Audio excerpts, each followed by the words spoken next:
پاکستان کے اندر بجلی کا بدترین بحران، ایسا بریک ڈاؤن ہوا کہ دنیا تو ششدر رہ گئی کہ پاکستان یکدم اندھیرے میں کیوں ڈوب گیا۔ اگر آپ دنیا کے لائٹ کے میپس دیکھیں جس کے اندر مختلف ممالک کی روشنی جو ہے آپ کو بتاتی ہے کہ یہاں پر بجلی کی سپلائی کا کیا انتظام ہے، تو اس کے اندر یکدم بھگ سے پاکستان جو ہے مکمل طور پر اندھیرے میں ڈوبا ہوا نظر آیا۔ تو دنیا تو پریشان ہوئی، جو پاکستانی ہیں وہاں پر تو افواہوں کا بازار گرم ہو گیا، اور چونکہ تقریباً رات کو 11:45 کے قریب یہ بجلی گئی تھی تو ہر طرف سے ہاہاکار مچ گئی، کہیں خدا نخواستہ بہت بڑا حملہ نہ ہو گیا ہو، کہیں بہت بڑا سیبوٹاج نہ ہو گیا ہو۔ اور ان چیمگوئیوں کے ساتھ ساتھ جو وضاحتیں سامنے آئیں وہ بھی کسی نیشنل خطرے سے کم نہیں تھیں۔ ایسی حماقتیں، ایسی احمقانہ باتیں کہ خدا کی پناہ۔ ہم نے جاننے کی کوشش کی کہ یہ بجلی کا بحران بریک ڈاؤن کیوں ہوا، جس نے پاکستان کو نہ صرف اندھیرے میں ڈبو دیا لیکن اس کے ساتھ ساتھ جو اہم ترین تنصیبات تھیں وہاں پر بھی آپ کو الیکٹریسٹی سپلائی جو ہے وہ مکمل طور پر غائب ہوتی ہوئی نظر آئی۔ سسٹم کو ری سٹارٹ کرتے کرتے کئی گھنٹے گزر گئے، دن گزرنے کے باوجود بہت سارے شہروں کے بہت سارے علاقوں کے اندر بجلی واپس نہیں آئی۔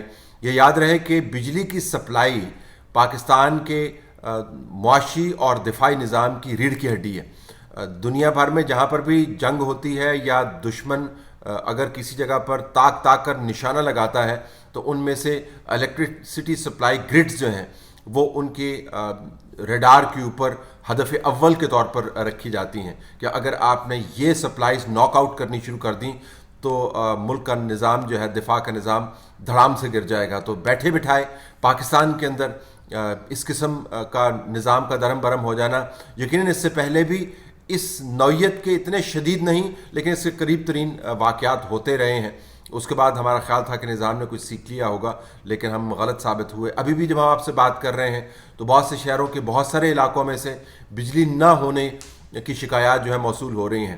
یہ بھی میں آپ کو بتا دوں جہاں پر اتفاق کی بات ہے، اور جب میں ریکارڈ کر رہا ہوں تو آپ کو یہ بتا دوں کہ جہاں پہ میں بیٹھا ریکارڈ کر رہا ہوں یہاں پر بھی اس وقت بجلی موجود نہیں ہے۔ ہر طرف آپ کو جو جنریٹرز ہیں ان کی جو ہے گھن گرج جو ہے سنائی دے رہی ہے۔ تو بڑی مشکل سے ہم نے اپنے اس اسٹوڈیو کو آئسولیٹ کیا ہوا۔ تو کیا ہوا، اس کے اوپر محترم شبلی فراز صاحب اور وزیر توانائی عمر ایوب صاحب انہوں نے ایک پریس کانفرنس کی۔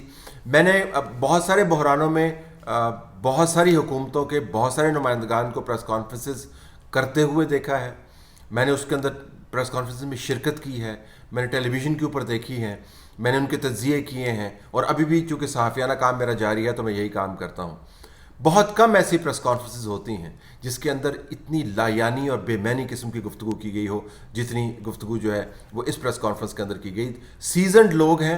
عمر ایوب صاحب تیسری جنریشن کے سیاستدان ہیں، کوئی ایسی حکومت نہیں جس کے اندر انہوں نے عہدہ اپنا نہ پایا ہو، اور 3 جنریشن کے بعد بھی وہ وضاحت سے نہیں بتا پا رہے اس تجربے کو بروئے کار لاتے ہوئے جو ان کے دادا تک محیط ہے، اور یہ نہیں بتا پا رہے کہ بنیادی وجہ کیا ہوئی۔ ساتھ شبلی فراز صاحب موجود تھے۔ 12-14 منٹ کا یہ کلپ جو ہے جو آفیشلی جاری کیا گیا، میں اصرار کروں گا کہ آپ سب اس کو دیکھیں تاکہ آپ کو یہ نہ لگے کہ میں کلپ کے اندر سے اپنی پسند کی چیزیں نکال کر چلا رہا ہوں اور ایک امیج کریٹ کرنے کی کوشش کر رہا ہوں۔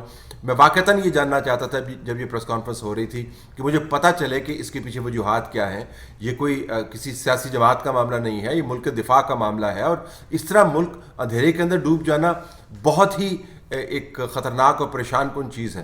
لیکن پریس کانفرنس سننے کے بعد مجھے بہت دکھ ہوا کہ میں نے کتنا وقت ضائع کیا ہے ان کی باتیں سن کر۔ تو میں چاہتا ہوں کہ آپ بھی یہ وقت ضائع کریں اور یہ کلپ ضرور دیکھیں جو میں شاید ٹویٹ کر دیتا ہوں تاکہ آپ کو آسانی ہو، کیونکہ ایس ٹی ایچ کے اندر تمام کا تمام تو ہم چلانے سے قاصر ہیں۔ چند ایک ٹکڑے میں آپ کو دکھا دیتا ہوں۔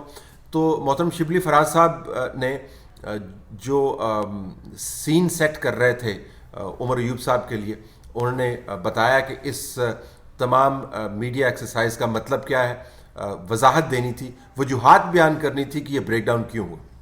مختلف قسم کی چیمگوئیاں ہو رہی تھیں، لیکن جو اصل وجوہات ہیں جو آپ کو ہمارے انرجی کے منسٹر عمر ایوب صاحب تفصیل سے بتائیں گے۔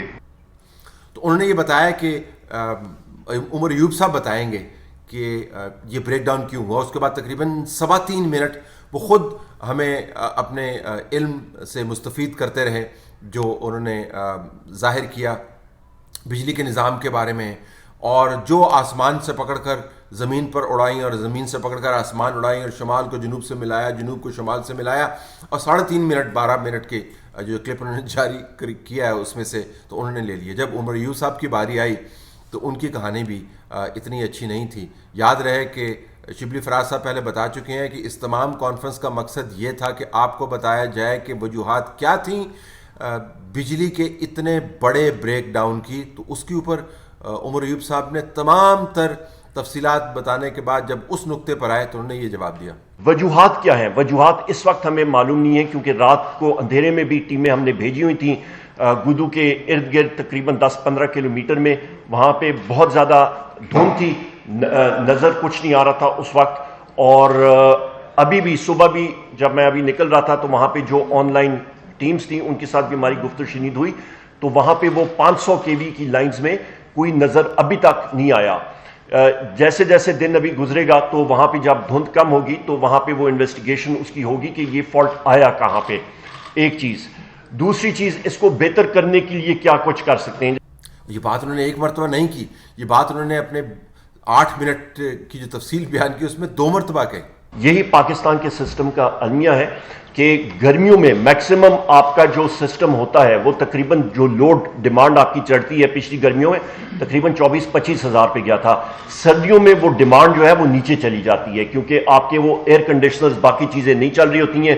تو اس وقت وہ ڈیمانڈ ایوریج ڈیمانڈ دن کے ٹائم پہ سردیوں کے جنوری کے مہینے میں تقریباً 13,000-14,000 کے قریب جا رہی ہوتی ہے. یہ اس کو ہم لوگ شولڈر منتھس کہتے ہیں.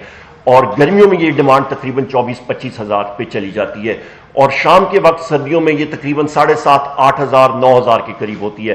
فجر کے لگ بھگ تقریباً یہ اتنی ہوتی ہے, رات کے 11-12 بجے 10 ہزار کے لگ بھگ ہوتی ہے. توانائی کا وزیر جو کاغذ پینسل لے کر نیشنل گریڈ کے آفس میں پہنچا ہوا ہے, اور مجھے سمجھ نہیں آ رہی کہ نیشنل گریڈ کے آفس میں جا کے آپ نے کرنا کیا ہے, اور اس کے بعد وہ آپ کو بتا رہے ہیں کہ ہمیں پتہ نہیں ہے کہ اس کی وجوہات کیا ہیں, اور دنیا کی باقی تمام تفصیلات انہوں نے بتا دی. ماضی کے اندر کیا ہوا, حال کے اندر کیا مستقبل کے اندر کیا ہونے والا ہے, حال کے اندر ہم کیا کام کر رہے ہیں.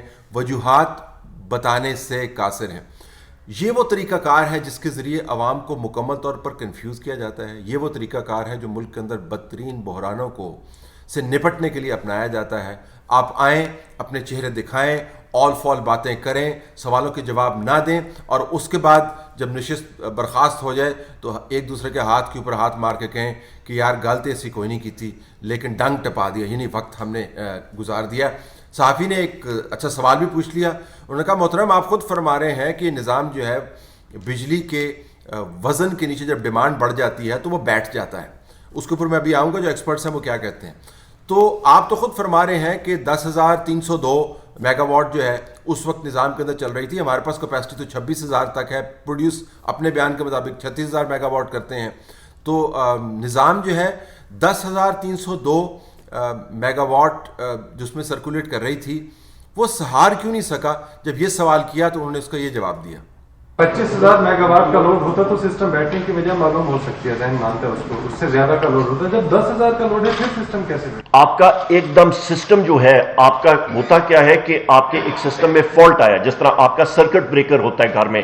جس وقت ایک فالٹ آتا ہے سسٹم میں تو وہ فالٹ سسٹم کو پورے سسٹم کو چلا جاتا ہے. آپ کی فریکوینسی, آپ کے فریکوینسی وولٹیج کو سائڈ پہ رکھے, فریکوینسی آپ کی جب ویریشن, اتنا بڑا پاور پلانٹ فرض مال 1200 یا 1000 میگا واٹ کا پاور پلانٹ جنریٹ کر رہا ہوتا ہے بجلی 850 سے 1000 میگا واٹ کا, وہ سسٹم سے نکلتا ہے تو آپ کی فریکوینسی ویریشن آتی ہے. فریکوینسی ویریشن جب آتی ہے تو آپ کا سسٹم کے اندر جو بریکر لگے ہوتے ہیں وہ آٹومیٹکلی اپنے آپ کو شٹ ڈاؤن کرتے ہیں. جی ہاں, انہوں نے یہ جواب دیا جس کا کوئی سر پیر نہیں ہے. پھر ایک اور صحافی نے دوبارہ یہی سوال کیا کہ جناب آپ ذرا بتا دیں کہ جس نظام کے اندر 26,000 کی کیپیسٹی آپ کے اپنے بیان کے مطابق ہے وہ 10,302 کی کیپیسٹی کیوں نہیں لے پائے. اس کا بھی انہوں نے جواب نہیں دیا. تو جو سادہ سے سوال ہیں اس کے جواب نہیں دے پاتے, جو ذرا مشکل سوال ہیں اس کے جواب یہ کیا دے پائیں گے. تو میں نے ایکسپرٹ سے رابطہ کیا. ظاہر ہے مجھے کوئی علم نہیں ہے ماسوائے عمومی معلومات رکھنے کے جو ہر صحافی کے پاس اویلیبل ہوتی ہیں. آپ بھی اگر طویل عرصے تک رپورٹنگ کرتے رہے ہوتے تو آپ کو بھی کچھ علم ہوتا کہ بجلی کا نظام کام کیسے کرتا ہے. تو میں نے ایکسپرٹ سے رابطہ کیا. یہ آپ کو سامنے میں عکس دکھا رہا ہوں ان ایکسپرٹس کی رائے کا.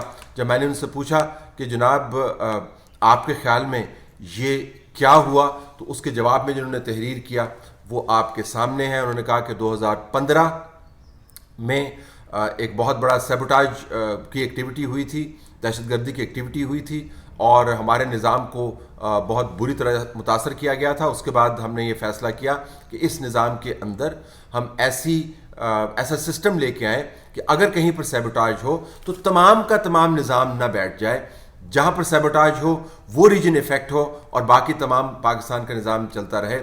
ان کے بیان کے مطابق کہ 3 سال تک یہ نظام ٹھیک کام کرتا رہا, اور جو اب بریک ڈاؤن ہوا ہے اس کی بنیادی وجہ یہ ہے کہ پچھلے 3 سال میں وہ نظام اپنی اسٹرینتھ پہ کام تو کرتا رہا لیکن مینٹیننس نہیں کی گئی. کیا وہ کہہ رہے ہیں؟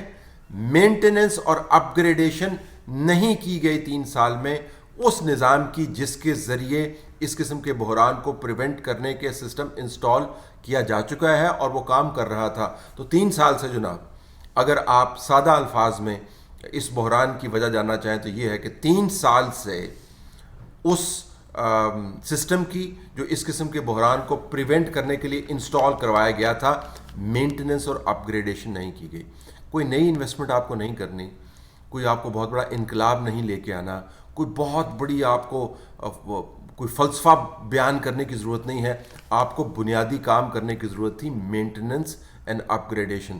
وہ آپ نے نہیں کیا اور ملک کو آپ نے تاریکی کے اندر دھکیل دیا, اور اس کے بعد آپ آل فال بیان کر کے لوگوں کو گمراہ کرنے کی کوشش کرتے ہیں. تو تمام کا تمام نظام جو ہے وہ بیوقوف بنانے کے اوپر لگا ہوا ہے, لوگوں کو معلومات کے نام کے اوپر خرافات بیان کرنے پر لگا ہوا ہے, اور یہ بیانیہ ڈیولپ کرنے کے اوپر لگا ہوا ہے کہ ہم بڑا کام کر رہے ہیں. اب یہ 3 سال کے بعد ایک سسٹم کے اوپر چیلنج آیا اور اپ گریڈیشن اور مینٹیننس نہ ہونے کی وجہ سے وہ دھڑام سے گر گیا. لیکن ظاہر ہے اس کا کوئی احتساب نہیں ہوگا. یہ سارے 1 پیج کے فوائد ہیں جو پاکستان کے ہر کونے کے اندر پھیلے ہوئے ہیں.